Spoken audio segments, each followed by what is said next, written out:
Welcome to Friday Night Lights on Fox 12 Oregon, presented by Pacific Office Automation. Well, 7 weeks down, 2 to go in the high school football regular season. Friday Night Lights was all about those big league matchups up on the marquee. Fox 12 in the always entertaining Three Rivers League. Tualatin and Lakeridge from LO both suffered their first defeats a week ago. 21-14, Tualatin at half. We go third quarter. Lakeridge going to lock it up behind Ryan Oliver's arm to Baylor Corbin's hands. Give him a 40-yard touchdown, 21 all after the TD for the Pacers. Fourth quarter, mere minutes remaining, same score, Timberwolves in the red zone. But look who's there in the end zone, Zachary Larson. A nice-looking pick out of the sky. Keeps it 21 all for the touchback. But Tualatin would have another chance in the waning ticks. Lines up for the field goal. Dominic Borges, give me good. Celebrate the good times. Another thriller of the night in the TRL, 24-21. Next week, they'll go on Thursday, Tualatin with Oregon City, Lakeridge at Tigard. The TRL Tigers on the road with Linn and Wilsonville, a temporary home right now for the Lions. First quarter, hand in hand, arm in arm. We got that first score from the one, Jackson Steinhauer. Jackson with an X marks the spot. Lions possession in the territory first. Second quarter now, we got Earl Engel under center for Chris Miller's boys, and Wiley Donnerberg doing it again. What a nice tight spiral. Gladly receives the gift. 34-yard score for that green machine. Westland a winner, 42-21. They'll now take a swing at unbeaten Lake Oswego on Thursday. The Lakers won this night in Oregon City. And does it get much better in the Mountain Valley Conference for Week 7 than West Salem McNary? Both were 5-1. Titans seeking what the Celtics have, back-to-back conference crowns. West Salem can run in and out of that black hole. Johnny Withers moves the chains. Same drive, Brooks Ferguson gets it done for the one. 34-14 West Salem. Now, Tyler Copeland was nursing an injured foot, but the kid's a gamer. The McNary quarterback to Braden Copeland. Reset the sticks there. Then the duo does it again, this time 4-6, Copeland to Copeland. Family bloodline makes it 34-21. That was short, this would be long. Tyler to Braden once again, this from 40 yards away. Send it over to Grandma's house. But West best on this night, 34-27. Next week, West travels over the mountains to Bend. McNary goes to Mountain View Saturday. Safe travels to all. And a salute to the 5A Northwest Oregon Conference. Vikings on Vikings. Forest Grove on the road at North Salem. Homestanding Vikes would pillage first. Micah Richter on the scale. 18-yard gain. Same possession. North turns to Josiah Davis. Big and rich. Davis erupts for 6, makes it 8-0. And that felt so good. Josiah got another run in his giddy-up. 8th streaker from 31. It's the gloves. Full success for NSHS. They are the North. They are the winners. 35-13. Fox 12's Bridget Chavez is live along 185th as the Metro League getting down to brass tacks now, Bridget. The winner, Sunset and Westview, still had strong desires to enter the playoffs with a league title, and a good night in Rock Creek is always a great time, Bridget. Yeah, a great time, actually. Well, for the Wildcats tonight, they shut down Sunset early on, pulled ahead, and stayed ahead to lock in another win. It was a rocky start for the Wildcats here in Beaverton. A fumble, never a great way to start things off. The Apollos take over, and a long throw to number 25, Cole Masser, will put them on the board. Wildcats clawing their way onto the scoreboard. Wide receiver Darius Clemens for 6. We've got ourselves a game. More back and forth in the second quarter. Jordan Fisher up the middle for 6 more. The Apollos trying to stay in this thing. QB Grady Newsom hands it off to number 35, Caleb Kim, who runs it straight into the end zone. And that's the last time Sunset would score this game. The football gods clearly not shining down on them tonight.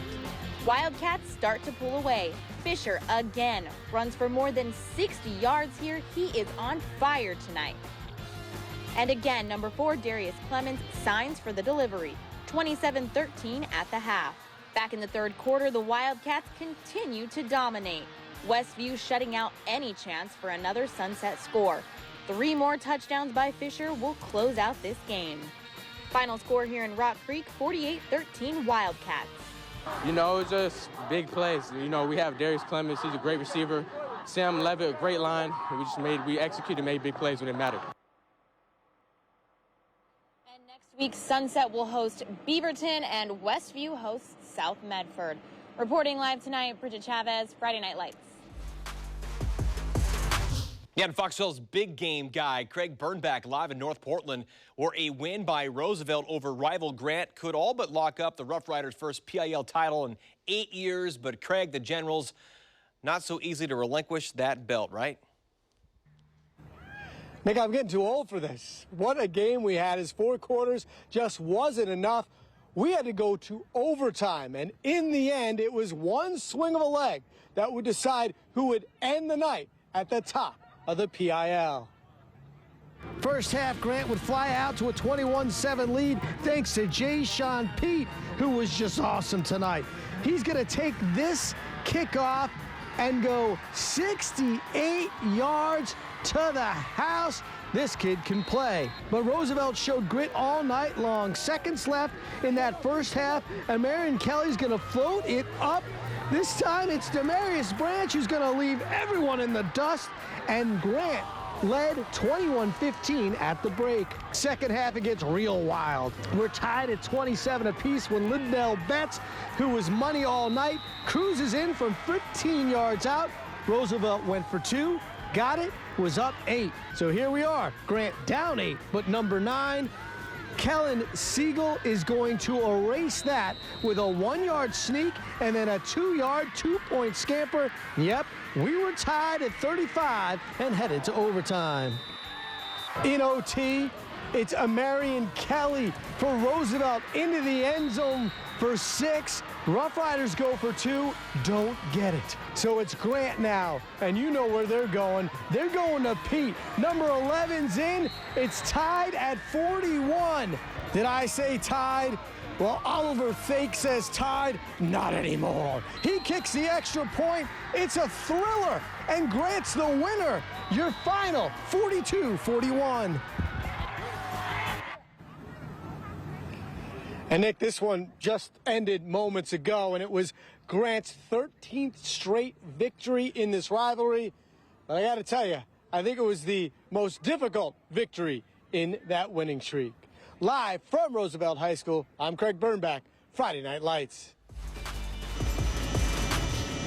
Air 12 out of the hangar to Hover Kelly Field for a 4A Co-op League showdown. Always good spot to be to see Seaside challenge Banks.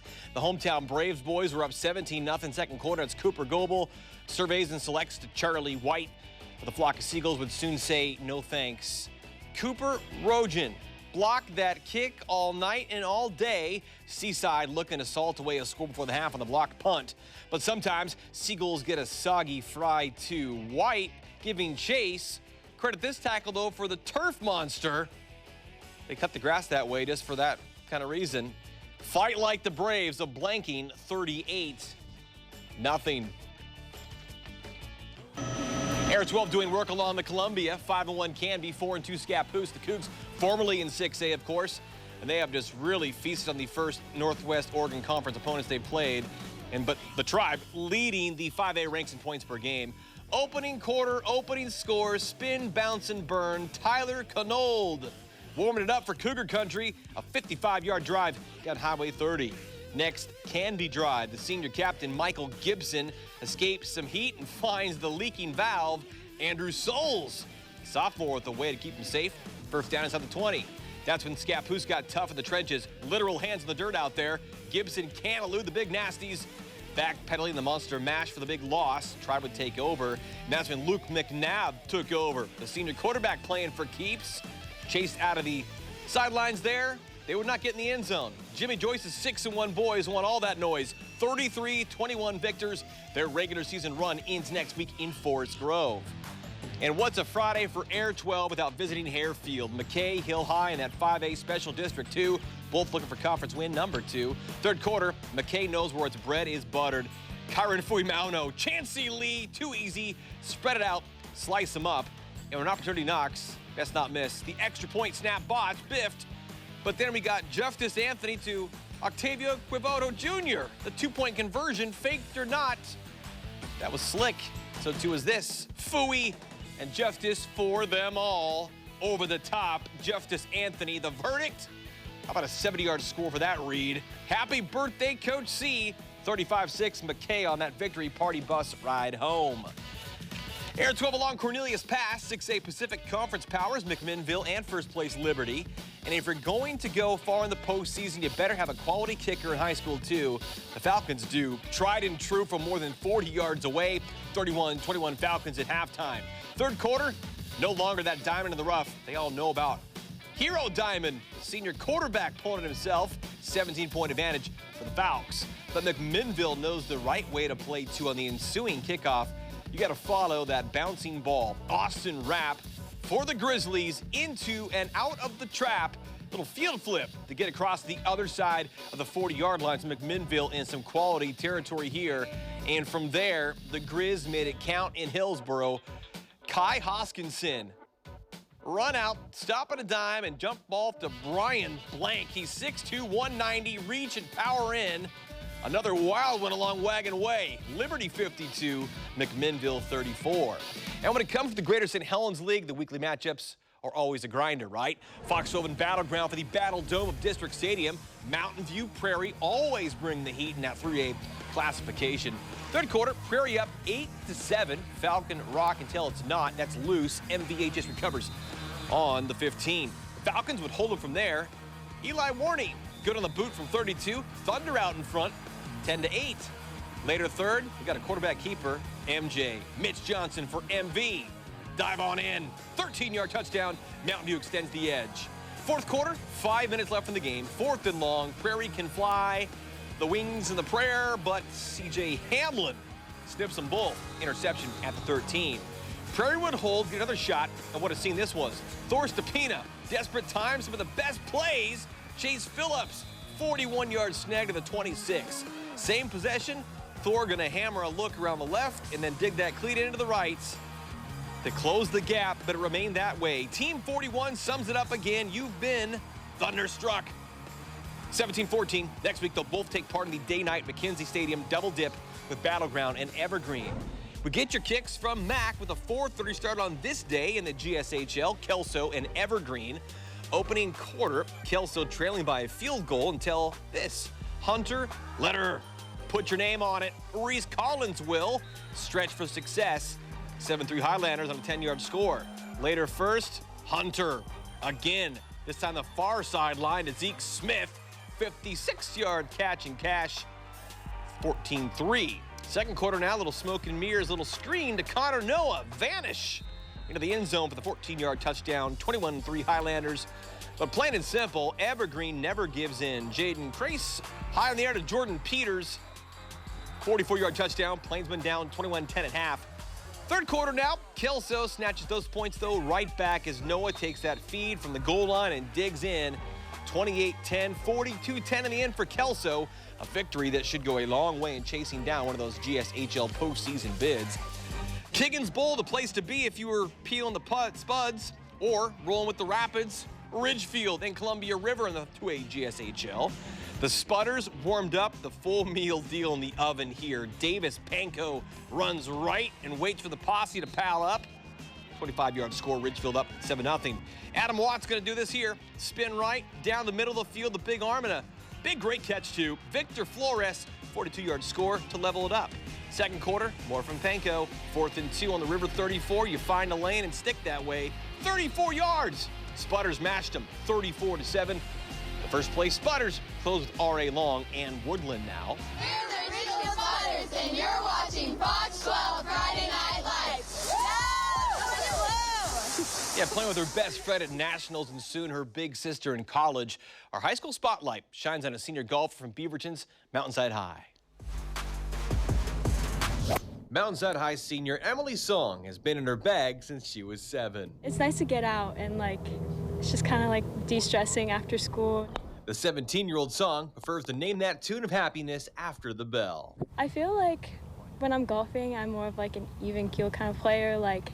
My parents always tell me that they can't tell if I'm mad or if I'm doing really well. Good poker face then. Yeah. Yeah. Family that caddies together stays together. Being out here and I'm able to spend more time with my family with not being on the phone. But yeah, I think that, and also just like when I hit the ball, it just feels so good and it's really satisfying. Emily's father is the one who can't get no satisfaction when playing his youngest daughter on their home course at the reserve in Loa. Can you beat your dad now? Yes. Yeah. Yeah. I have to give him some extra strokes, but. Song is a competitive kid just like other prep golfers in the area who haven't been offered a state tournament since 2019. Being in like the competition mode is just so much more different, especially like state. We actually had a really good team my sophomore year, but because of COVID, it was canceled. And so it was just kind of disappointing, and like state's just such a fun thing to like look forward to. The Maverick discovered plenty of competition during the pandemic while punching her ticket to play with her best buddy and Cleveland High senior, Kyra Lee, in the U.S. Women's Amateur Floorball Championships this coming spring in Puerto Rico. I really like the floorball just because golf is such an individual sport, but like with the floorball, I get to play with Kyra, who's my best friend, and just like playing together as a team, it's just like a different kind of, I don't know, like a different way of playing. Following nationals, state, and graduation, Emily will partner up with her biggest fan, her older sister, Erin, for her final year of eligibility at Weber State. We always want to play on the same team together ever since she was in high school, and now we finally get to do it. Okay, great. Emily wants to study either exercise, sports science, or finance in Ogden, Utah. It just kind of opened a new door, and I'm really glad that she's going there. So who's the better song sister? I would like to say me, but I think it's pretty similar. I think she plays better right now. Well, we'd love to share your stories from your world. Just reach out and we'll connect to meet, greet, and feature the great kids in your prep community in our high school spotlight segment. Cue up the band.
Welcome back. Thanks to the Jags from Century High. Our Week 7 big game came from the PIL. Fox 12's Craig Bernbach caught the spirit with the Roosevelt Rough Riders.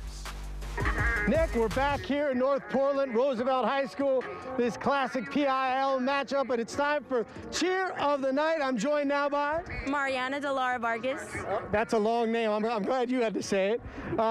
What do you love about being a cheerleader? I love being a part of this team. I love my girls. They're honest. We're building this sisterhood, and it's gonna keep growing. I know.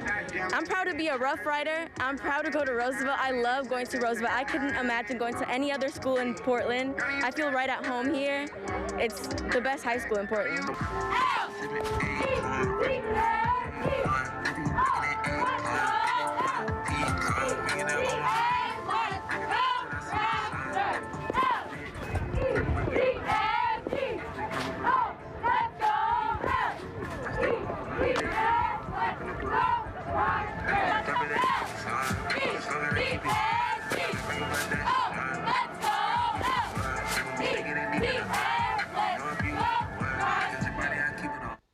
What a finish there as well. Grant in overtime, 42-41.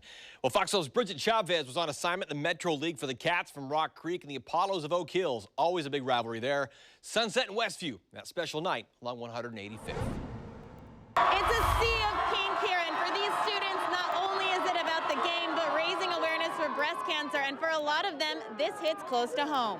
We're out here supporting everyone. We're supporting my aunt. My aunt has breast cancer. She's fighting that right now. It's like a major issue, you know.